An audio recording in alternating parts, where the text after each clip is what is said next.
네, 예전에 이런 책이 있었습니다. 수천 킬로미터 떨어진 다른 대륙 어딘가에 비가 많이 오면 커피 주식을 사라, 뭐 이런 책이 있었는데요. 경제는 그만큼 밀접하게 나비 효과처럼 연결돼 있습니다. 다행히 이 두 분의 얘기를 따라가다 보면 그 나비 잡을 수 있습니다. 국내 최고의 경제 나비 채집가, 매번 오실 때마다 제가 정체성을 바꾸고 있습니다. 두 분 모시겠습니다. 세한대 특임 교수 김대우 교수님 나오셨습니다. 어서 오십시오. 네, 반갑습니다. YG경제연구소 차영주 소장님입니다. 어서 오십시오. 말씀하신 대륙 한번 가보고 싶습니다. 예, 어딘지는 알고 있는데. 그러니까요. 네. 저도 뭐 책을 광고할까 봐 제가 말씀을 못 드리는데요. 그런데 정말 두 분을 제가 나비 효과를 잡을 수 있는 나비 채집가라고 얘기했는데 너무 경기가 민감한 것 같고 경제가 민감한 것 같습니다. 일단 미국 관련 얘기부터 해야 될 텐데 이거는 미국 미 증시 실적이니까요. 고금리 때문이다. 그래서 부실한 채권들 이제 대출들이 늘어났다라는 평가가 있긴 한데 미국 주요 은행 지금 실적이 되게 안 좋아요. 예, 일단 뭐 4분기만 놓고 본다라면 조금 이렇게 실적들이 안 좋습니다. 그러니까 네. 전반적으로 봤을 때 뭐 고금리 상황에서도 나름대로 잘 선방해 왔었던 미국 은행 주식들인데요. 보통 이제 어닝 시즌이 시작되면 미국 같은 경우 이제 은행주들, 대형 은행주들이 먼저 포문을 엽니다. 네. 그동안에 이제 보통 이제 실적 시즌이라고 한다라면 긍정적인 얘기가 들려야 되기 때문에 은행들이 이제 하고 그다음에 이제 기술주들 우리가 이제 얘기한 빅테크 기업들이 하고 그다음에 뒤로 갈수록 이제 작은 기업들이 하는 게 보통 전통적인 이제 관례였다라고 예. 말씀드릴 수가 있겠죠.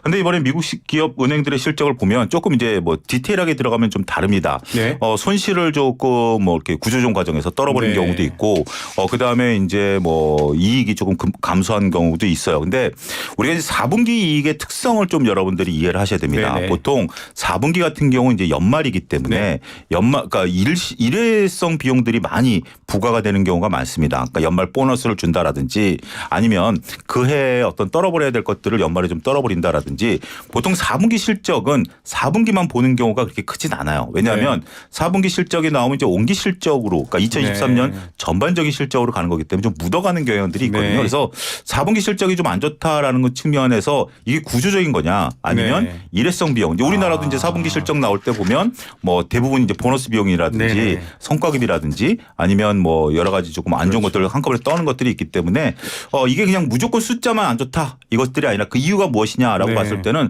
저는 그게 미국 은행들 크게 우려할 바는 아니다. 전반적인 네. 추세가 꺾였다라기보다는 일회성 비용들이 좀 있고 이참에 오히려 잘하려고 비용들을 떠는 것들이 좀 있다라고 보면 큰 문제는 아니다. 근데 오히려 이제는 이제 금리 인하로 이제 들어간다라는 네. 측면 그게 이제 조금 당장은 아니겠지만 그렇게 된다라면 이제 보유하고 있는 채권에 대한 부분들의 부분이라든지 네. 아니면 뭐 여러 가지 경기 둔화에 따른 우려감들을 좀 보긴 해야 되겠습니다만 특별히 이걸 콕 집어서 나빴다라고 표현하기에는 조금 거리가 있다 이렇게 설명하겠습니다. 예, 어제 퀴즈가 예대마진이었는데요. 은행들은 금리가 좀 높은 게 더 유리할 수도 있겠습니다. 교수님, 그래서 지금 금리 얘기가 계속 연달아 붙는데 근원물가 PCE 지수도 그렇고 지금 미국은 보면 내려올 것 같은 여러 지표들이 발표가 되고 베이직북, 저는 베이직북은 사실 그전에는 본 적이 없었는데 이번에 좀 찾으면서 봤었거든요. 거기에서 어떻게 또 설명이 될지도 궁금하긴 한데 지금 은행 성적표 얘기하면서 금리로 자연스럽게 연동되고 있지만 인하 기대감이 확 사라졌습니다. 분위기는 어떻게 보세요? 처음부터 인하 기대가 과장이 됐다. 여러 번 말씀드리지 네. 않았습니까? JP 모간의 제이미 다이먼 지금 회장은 다보스 회의에서 기자 인터뷰를 하는 상황에서 마약을 먹으면 정신이 맹롱맹롱해져서 제대로 정확한 판단이 안 되고 무조건 좋을 것만 같아. 자, 지금 미국의 뉴욕 증시가 지난해 말부터 이른바 제롬 파월 연준 의장의 말 한마디 네. 뭐 이제는 금리 인상이 다 끝난 것 같아 또는 금리 인하도 논의했다. 이 발언 사실 금리 인하 논의하지 않았었어요. 네. 그런데 그런 말이 이제 와전이 되다 보니까 굉장히 기대가 높아졌었습니다. 네. 그래서 지난해 연말에는 주가가 거의 폭등 수준 사상 최고치 수준을 들어갔는데 예. 지난해 연말에 CPI 이제가 올 들어서 공개가 됐습니다. 네. CPI라는 게 소비자 물가 지수인데 물가 지수 중에 제일 먼저 나와요. 근데 이게 오히려 역골디락스를 해서 계속 떨어지는 줄 알았더니 좀 더 다시 상승세로 반전이 됐어요. 네. 뭐 그때만 하더라도 그렇다면 뭐 그래도 이게 일시적이겠지 이랬는데 그 이후로 나오는 지표들이 전부 금리 인하하고는 반대 방향으로 가는 네. 이를테면 고용도 너무 좋고 고용이 뜨거우면 뜨거울수록 금리 인하 빨리 못 하거든요. 네, 그렇죠. 거기다가 지금 밤사이에 나온 소매 판매 지수는 시장 예상치의 3배까지 높아지는 0.6, 전월 대비 0.6인데요. 이것을 연율로 환산하면 약 7% 정도 됩니다. 네. 어마어마하게 늘어난 것이에요. 물론 일시적일 수가 있어요. 그러나 이제 지난 연말에 과대평가됐던 금리 인하가 내일 모레일 거야. 금리 네. 인상은 완전히 끝났다. 그래서 우리가 일주일 전에 물가지표 나오기 전에 아직도 끝날 때까지는 끝나지 않은 맞습니다. 것이다. 마지막까지 지켜보자 이랬지 않습니까? 그렇습니다. 그래서 기대가 너무 크니까 실망도 컸다. 그래서 주가가 떨어지고요. 은행 문제는 거시경제 사이클로 놓고 보면요.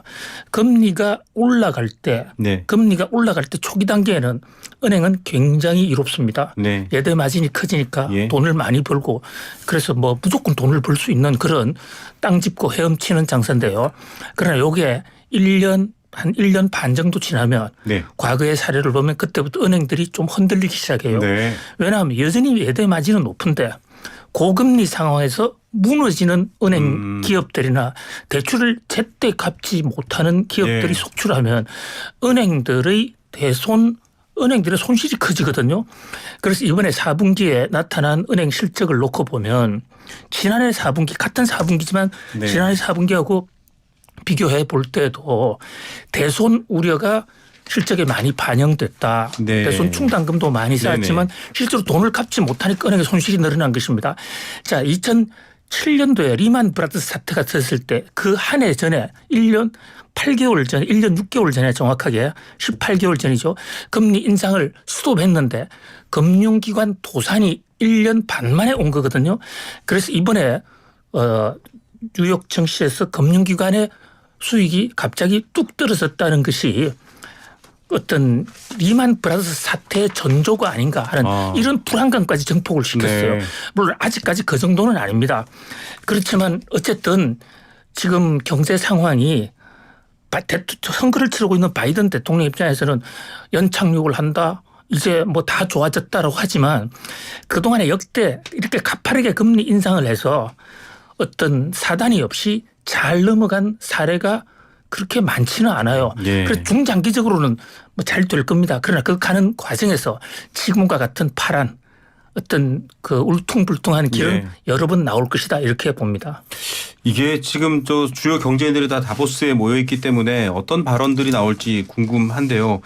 여러 가지로 사실 좀 위기랄까 어려운 점이 많습니다. 이건 말고도 지금 홍해 문제도 있고 국제 정세 문제도 있고 좀 복잡한 상황인데 다보스에 모여서 뭔가 좀 그래도 돌파구를 찾을 만한 발언들이나 증시에서도 좀 기다리는 발언들이 나오면 좋을 것 같긴 하거든요. 왜냐하면 지금 연준의 윌러 이사 같은 경우는 또 한 번 찬물을 끼얹었기 때문에 물론 이제 이게 내려와야 될 시점이 내려와야지 뭐 무조건 내려온다고 좋은 건 그렇죠. 아니니까요. 어떻게 보십니까? 이번에 다보스 포럼에는 이제 좀 거물급 인사들은 별로 이게 참석을 좀 안 한 그런 경향들이 있죠. 네. 일단 그럼에도 불구하고 아무래도 일단 뭐 글로벌 경제를 좌지우지하는 분들이 모인다라는 측면에 있어서는 충분히 의미가 있었지 않을까라고 말씀을 좀 드릴 수가 있겠습니다. 근데 여기서 나온 얘기는 물론 이제 원론적인 얘기예요. 일단 지금 어떻게 해석하기에 따라서 다르긴 하겠습니다만 일단 금리 인하를 뭐 할 수 있는 그런 여건이 마련되지 않았다라는 측면을 여전히 강조하고 있다라는 얘기죠.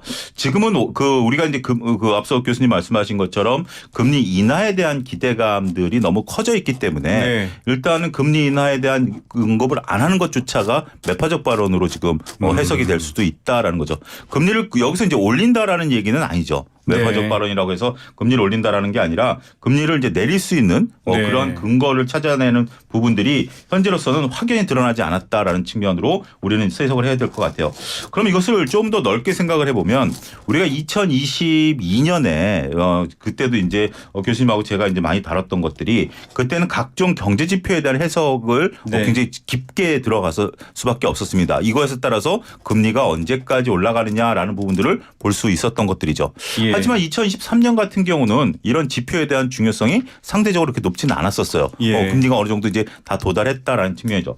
하지만 이제는 다시 그것들이 저는 부각될 수 있다라고 부각해서 봐야 된다. 그 베이지북도 언급하셨습니다만 베이지북이라든지 아니면 뭐 CPI 지표가 앞으로 계속 나올 거고 여러 가지 지표들이 나오는 것들을 면밀히 보셔야 될 것 같아요. 이거 어떤 방향으로 이제 긍정적인 신호가 나오느냐로 봐야 되겠죠. 예. 연준 위원들도 지금 상황에서는 섣불리 지금 금리 인하에 대한 얘기를 꺼내기는 어렵다라는 것을 전제 조건으로 한다라면 결국은 지표에서 금리를 올렸듯이 지표에서 금리를 내릴 수 있는 그러네요. 근거를 찾을 수밖에 없기 때문에 2020년과 마찬가지로 다시 우리가 각종 지표들에 조금 더 관심을 기울여야 될 때가 아니겠나 말씀드릴 수 있겠습니다. 예.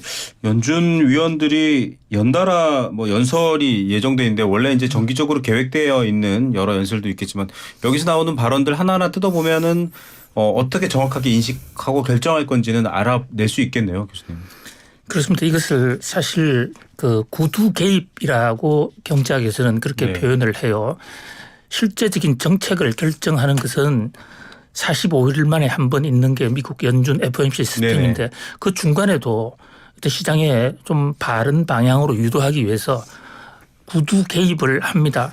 그래서 이 연준 의원들의 발언은 매우 중요하고요. 이것은 그냥 흘러가는 술자리에서 하는 말이 아니에요. 네. 아주 계산된. 고도로 계산된 말이군요. 그리고 자기들끼리 이른바 나쁜 경찰, 좋은 경찰까지 역할 분담까지 다 해서 하는 거예요. 그러니까 매파, 비둘기파. 비둘기파는 요까지 얘기해. 매파는 이둘기.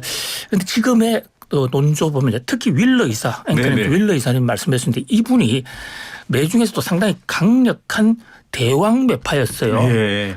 그런데 이 양반이 지난 12월 달에 이제 금리 인하도 거론해 볼 수 있을 거야라고 얘기하면서 금리 인하에 물꼬가 터졌거든요. 그런데 이 양반이 올 들어서 아직 금리 인하는 너무 시기상조인 것 같아. 그렇다 결국은 속도 조절을 하려는 게 아닌가.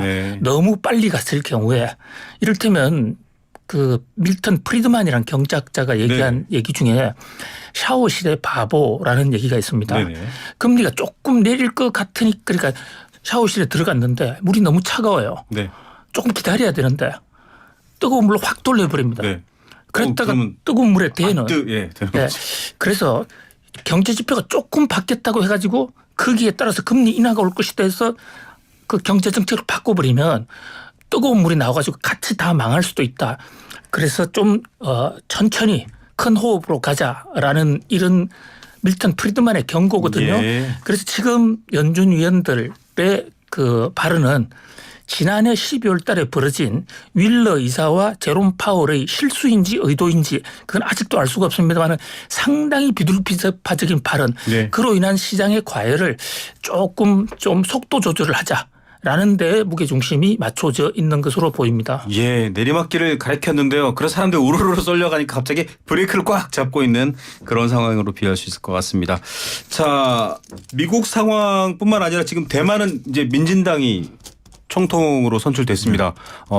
원래 대만인이라고 표현해야 될까요? 대만에서 원래 지내시던 분이고 중국과는 거리를 두고 있고 대만의 독립을 강조하고 미국, 일본과 협조하는 그런 세력이라고 할 수 있는데 미국 상황도 봤더니 트럼프가 아이오와 코커스에서 뭐 이변 없이라고 표현하지만 사실 제가 보기에는 좀 헤일리 후보도 있고 여러 가지 변수가 있을 줄 알았더니 지금 왜냐하면 트럼프 대통령이 꺼내놓은 말이 많잖아요. 화석연료도 그렇고 여러 가지 지금 경제 영향을 주는 말들이 많은데 아이오와 코커스에서 뭐 일단은 이겼습니다.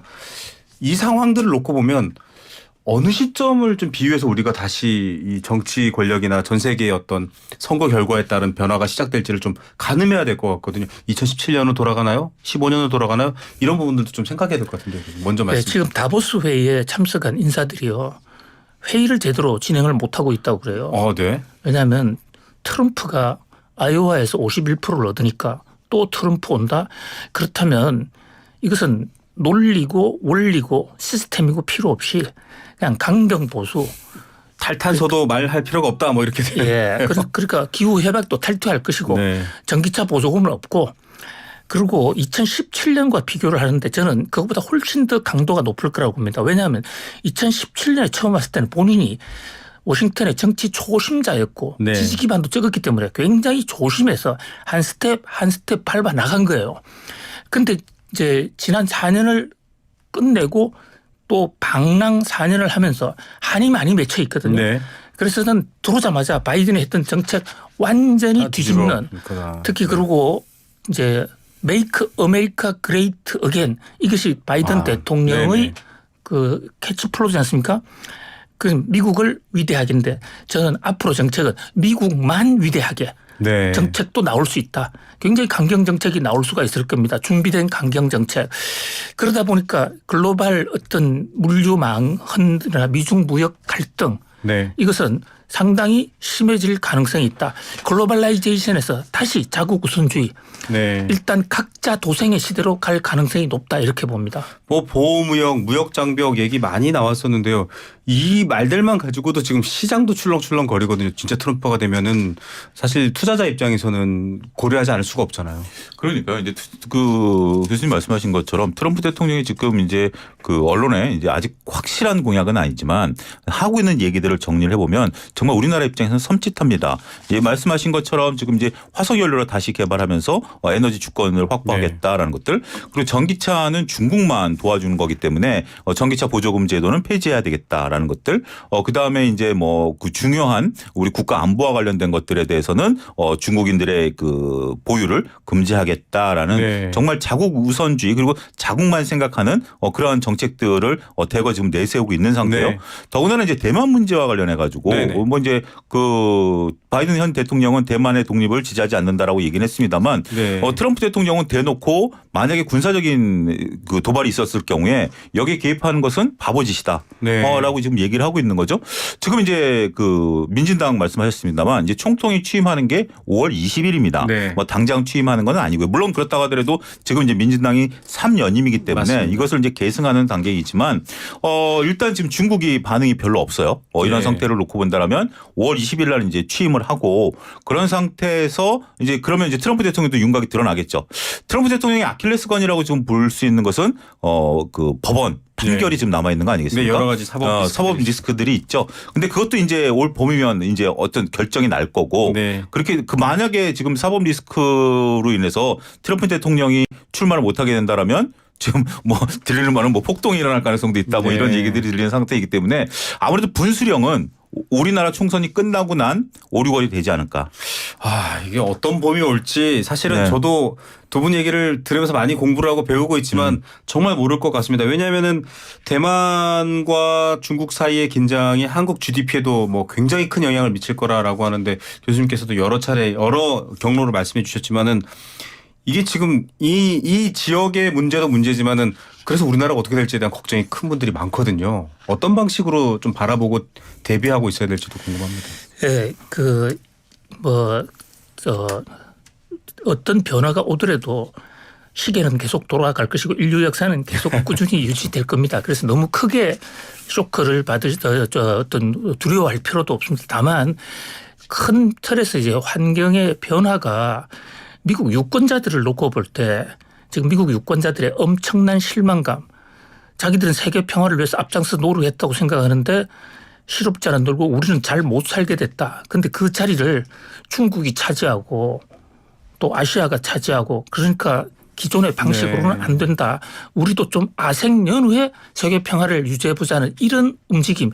이런 것들이 바로 지금 백인들 중산층 특히 교육 수준이 좀 낮은 분들 네. 바로 트럼프 지지자들이거든요. 러스트벨트 이렇게 부르는 지역들 노동자분들도 러스트벨트 그렇고요. 지역. 그런데 이 정치라는 것은 결국은 유권자의 기반을 하지 않을 수가 없으니까 트럼프 대통령의 어떤 이런 정책들이 하나의 변수는 되겠습니다만 그러나 트럼프 대통령이 또 굉장한 현실주의자예요. 네. 뭐 이데올로기는 저는 트럼프 대통령이 우파냐 좌파냐 저는 무파라고 봅니다. 무파. 예. 그냥 돈 되는 거라면 이익되는 거면 다. 예. 그냥 실용탄 거죠. 네. 그래서 한반도에도 예를 들어서 한국이 군사 주둔비 뭐 미군 분담금 안 내면 철수할 네. 수 있고 그렇게 얘기했었죠. 예, 또 내면 더 강화할 수 있고 네. 대만도 마찬가지입니다. 네. 대만의 경제적 이익이 있다면 대만의 바이든 대통령보다 훨씬 더 적극적으로 네. 또 개입할 수도 있거든요. 이제 그런 각도에서 우리 입장에서는 미국의 이익이 세계 경제에 어떤 영향을 미칠까 하는 그 대목을 좀 깊이 있게 좀 지켜볼 필요가 네. 있을 것 같습니다. 맞습니다. 어쨌든 뭐 이 과거의 이념 대립 시대가 아니기 때문에 뭐 서로 이득이 있고 주고받는 게 있어야지라는 측면이 있고요. 군사적인 얘기 잠깐 좀 언급을 네네. 좀 드리면 우리가 이제 그 만약에 그 중국이 이제 이제 대만을 도발한다라는 좀 얘기들이 나와서 그 군사적인 우려에 대한 부분들도 큰데요. 코로나 이전에 나온 보고서를 제가 본 적이 있는데 네. 그때는 이제 미국 7함대가 이제 그 네. 대만 해협으로 진입을 하기 때문에 중국이 진다라는 시나리오를 미국에서 이제 네. 나온 거예요. 그 대신 미국 7함대도 타격이 크죠. 항모 두 척이 이제 침몰하고 전쟁 시뮬레이션 전쟁 결과. 시뮬레이션 돌려보면 네. 이제 일본에 주둔하고 있는 일본 미군 기지라든지 또 우리나라 같은 경우는 이제 이제 저쪽 그 오산 기지에 있는 네. 병력의 절반이 갈 것이고 절반은 이제 그 북한에 타격을 막는다라는 건데 여기 변수가 생겼습니다. 네. 둥펑 미사일이라는 중국이 미사일을 항모를 노린 미사일. 네, 항모를 그렇죠. 노린 미사일인데 이게 4,000km거든요. 네. 그래서 이것이 지금 이제 얼마 전에 그 선거 기간에 이거를 대만 항공으로 쌓아 올렸잖아요. 네네. 그것 때문에 7함대가 못 들어가는 또 시나리오로 변했습니다. 네. 그래서 군사적인 것은 지금 팽팽하게 균형이 맞춰져 있다라는 시나리오. 그다음에 이제 미국이 걱정하는 것은 지정학적인 거리가 너무 멀기 때문에 네네. 중국이 먼저 선점할 수 있다라는 그런 부분들이 있는데 네. 그 시나리오는 최악의 시나리오다라는 거 너무 그렇게 투자자들이 우려하는 지금 이제 외국에서 보면은 우리도 이제 북한과 살고 있기 때문에 네. 그런 아유, 디스카운트라고 얘기를 합니다만 10년 전부터 연일 서로 쏴대고 네, 있습니다만. 뭐 그렇다고 하더라도 이 군사적 도발에 대한 우려감 때문에 뭐 주가가 네. 빠진다라는 얘기들이 있습니다만 그건 조금 너무 큰 과장된 부분이 아니겠나 싶습니다. 예, 알겠습니다. 주가 빠진 얘기 한 김에 주가 쪽은 또 소장님이 또 계속 활동을 하시니까 좀 저도 여쭤볼게요. 요즘 안 좋아요. 또 삼성도 막 올라갔다 떨어지고 전체적인 얘기도 안 좋고 봤더니 여러 가지 환율 얘기도 있고요. 네. 좀 한국 증시가 고전하는 것 같습니다. 미국 증시는 그래도 좀 탄력이 있는데요. 어떻게 네, 보십니까? 그러니까 일단 뭐 미국과 한국은 좀 디커플링이 일어날 가능성이 좀 있다라고 네. 보여지고 있고요. 어차피 뭐 교수님 말씀하신 것처럼 이제 미국만의 정책 이런 네. 것들이 이제 들어가고 있고 우리는 이제 불안감이죠. 만약에 트럼프 대통령이 된다라면 우리나라 같은 경우 지금 이제 미국에 기대서 그 개발해낸 것들이 다 무위로 돌아갈 가능성이 네. 이제 굉장히 크다라는 것들이죠. 그러면 탈중국을 외친 상태에서 미국을 바라봤는데 이도 저도 아닌 꼴이 돼버리면 우리는 굉장히 타격이 좀 심할 수 있습니다. 가장 중요한 이유는 지금 이제 매일 기업들의 리포트들이 한 20-30개씩 쏟아지는데 네. 그중에 3분의 2가 영업이익의 하향 조정입니다. 어닝. 네, 어닝 쇼크가 나올 가능성도 좀 많이 높은 상태이고 그다음에 기대감이 높았었던 쪽들에 대한 어닝 쇼크가 나타날 가능성이 있다. 그리고 이제 대만 증시라든지 일본 증시 이런 쪽들이 강하다 보니까 외국인들의 유입도 상대적으로 떨어지고 있다. 이런 부분들이 동반악재다라고 말씀드릴 수 있겠습니다. 예. 자, 뭐 저희가 이제 여러 가지 좀 큰 상황의 관계를 얘기했는데 중국 이 실적이 좋지 않습니다. 우리 반도체도 작년에 굉장히 좀 수출 실적이 많이 깎인 이유가 중국의 침체인데 뚜껑이 열렸습니다. 중국도 봤더니 안 좋아요, 교수님. 그래서 사실 세계 경제의 가장 큰 걱정거리는 사실 중국입니다. 네. 중국이 이제 급격히 꺼져가고 있는 모습이죠. 중국 GDP가 작년에도 또 5% 이상 성장했다. 우리가 생각하면 우리는 지금 1% 간신히 넘었는데 네. 중국은 5%다. 이거 엄청난 성장으로 보이지만은 경제 성장 단계가 다르기 때문에요. 단순 비교가 곤란하고 또 중국은 작년에 코로나 때문에 작년이 엄청나게 나빴습니다. 그렇다면 이게 기저 효과가 있어서 웬만큼 해도 한 7% 8% 나올 수도 있었는데 그걸 못한 거예요. 이전이 너무 안 좋았기 때문에 그렇습니다. 전년 대비 올라가는 그 거니까요. 기저 효과까지 감안하면 최악의 성장표를 냈다. 네. 거기다가 중국 통계는 아직도 국제적인 신뢰성이 없어요. 네. 그런데 이제 순간순간 나타나는 정부가 공식으로 발표하지 않는 다른 이런 지수들을 놓고 볼 때 중국 정부 발표보다도 좀 경기가 좀 더 어려운 것이 아닌가. 특히 이제 부동산이 꺼지면 우리나라하고 다르게 부동산 땅을 국가가 소유하고 있는 시스템이기 때문에 바로 부동산 경기가 생기면 국가가 땅 임대 기간을 임대료를 줘서 그거로 인프라 개발을 할 수 있고 경기 부양을 할 수가 있는데 지금 네. 그 길도 막혀버렸어요. 네. 그러다 보니까 앞으로 중국발 악재가 뭐 좀 상당 기간 가지 않겠는가. 네. 그래서 우리가 그 쇼크를 좀 선제적으로 대응하기 위해서 중국 의존도도 좀 낮추고 좀 대응 전략도 좀 현명하게 짤 필요가 있다고 봅니다. 네. 이런 부분들 때문에 사실은 중국과 연관되어 있거나 사실 중국에는 홍콩이라든지 여러 경로를 통해 저희가 중간재료 수출을 많이 해왔잖아요. 그럼 중국이 제품을 만들어 전 세계 시장에 뿌리는 방식인데 조금 더 고부가 가치 사실 CES 2024도 완전히 저희가 이제 우스갯소리로 현대 자동차는 기계를 만드는 그러니까 자동차를 만드는 회사인데 이제 전부 다 컴퓨터공학과 출신들이 회사를 끌고 간다. 이게 이제 저희가 어제 분석이었거든요. 좀 산업 성격이나 체질 자체를 좀 고기술, 고집약 이런 쪽으로 완전히 바꿔서 대형 시장 하나에 좀 좌우 안 되도록 바꿔야 될까요? 이게 사실 정책 결정권자분들은 아니지만 그래도 오랫동안 시장 보고 있으니까. 우리가 이제 중국을 CES에 중국 기업이 몇 개 참여했는지 아십니까? 지금 두 번째로 많은 게 중국 기업. 1,100개가 참여했어요. 그렇죠. 그만큼 미국이 가장 많고. 네. 그러니까 미국과 중국이 저렇게 하는데도 중국이 그 기술 관련해서 1,100여 개 기업이 우리나라보다 네네. 더 많이 참석했다라는 우리가 거고. 세 번째 정도. 예, 우리나라가 지금 나온 것들을 보니까 이제 그 굉장히 이제 신경제로 볼 수 있는 인공지능, 네네. 그다음에 이제 뭐 언어 개발, 그다음에 뭐 바이오 이런 것들을 보면 안타깝게도 우리나라 기업들은 선도하는 기업이 단 하나도 없지만 예. 각 분야의 중국은 3위 안에 다 들어가 있습니다. 예.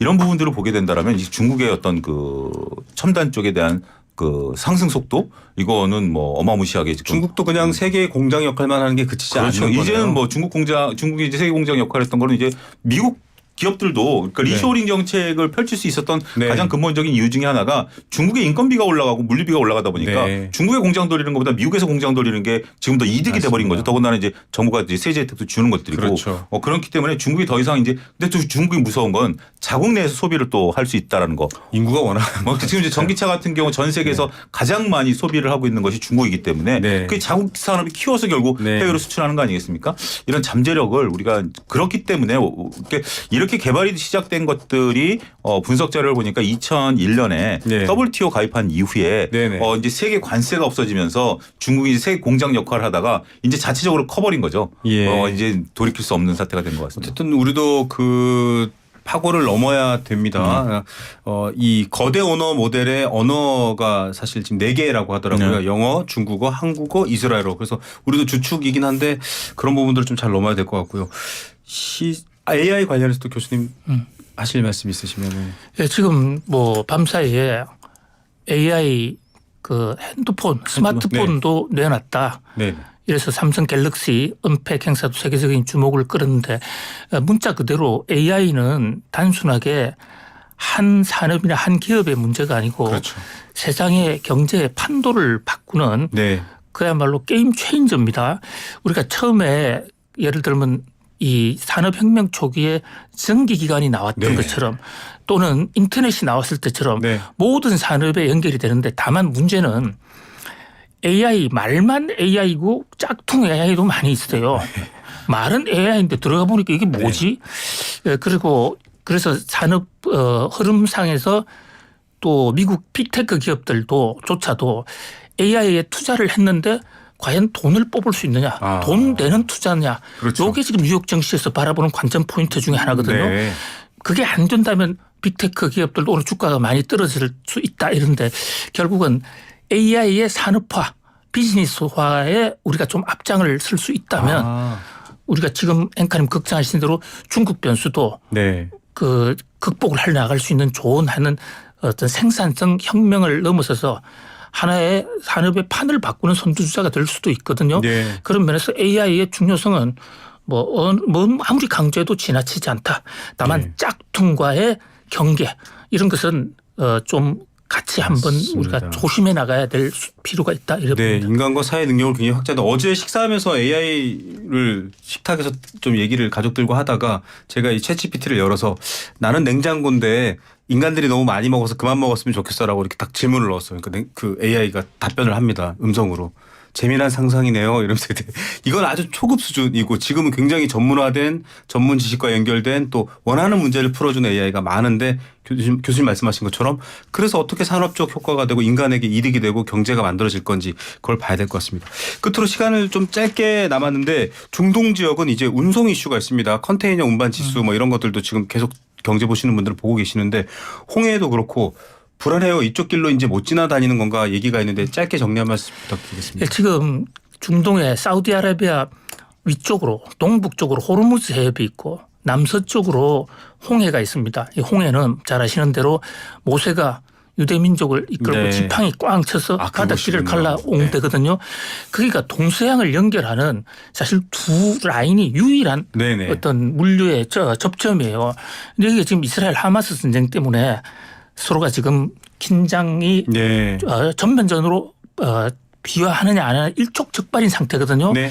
그래서 이 사태로 아직까지는 뭐 최악의 상황은 아니지만 예의주시하게 관찰해 볼 필요가 있다 이런 겁니다. 굉장히 해협이 좁고 취약한데 지금 예멘 후티 반군을 상대로 미군이 작전도 펼치고 있고 또 공격도 당하고 있는 상황인데 물리 비용이 올라가고 관련된 업체 혹은 관련된 연관된 2차적으로 연관된 곳들도 좀 타격을 입지 않을까요? 어떻게 아무래도 지금 그렇게 되겠죠. 더군다나 이제 뭐 이란까지 지금 이제 이스라엘을 이제 타격하는 이제 모습들을 보이다 보면 이게 지금 단기간에 끝날 가능성은 좀 크지는 않습니다. 물론 이제 미국이 맘만 먹으면 군사적인 행동을 충분히 할 수 있겠습니다만 네네. 이게 또 단순한 문제는 아닌 부분들이 있고 이스라엘도 엮여 있는 문제이기 때문에 쉽지는 않다라고 봐요. 그렇다고 해서 이게 꼭 우리가 이제 과거 우크라이나 전쟁처럼 네. 굉장히 오랫동안 우리를 괴롭힐 수 있는 문제는 아니다라고 보여집니다. 하지만 지금 현재 많은 이제 배들이 그 아프리카 쪽으로 이제 돌아가고 그러니까요. 있다. 거기 이제 뭐 위성 사진도 지금 막 돌아다니고 있어요. 어마어마하게 배들이 몰려 있더라고요.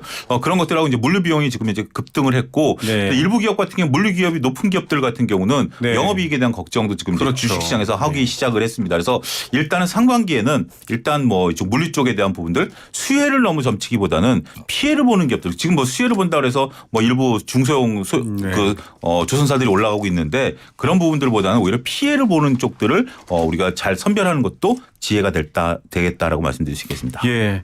아주 먼 곳 땅에 비가 내리면 커피 주식을 사라 책 얘기 앞에 시작하면서 말씀드렸는데요. 왜 이렇게 물가가 오르지? 왜 이렇게 이게 비싸지라고 할 때는 이 뉴스 듣고 저런저런 상황들이 다 가격에도 영향을 미치는구나라고 좀 생각하시면 좋을 것 같습니다. 놓치지 마시고요. 청취율 조사 기간에 김대우 교수님, 차영주 소장님 계속 나오시니까 이 프로그램 응답해 주시기 바랍니다. 두 분 말씀 여기까지 드릴게요. 감사합니다. 감사합니다.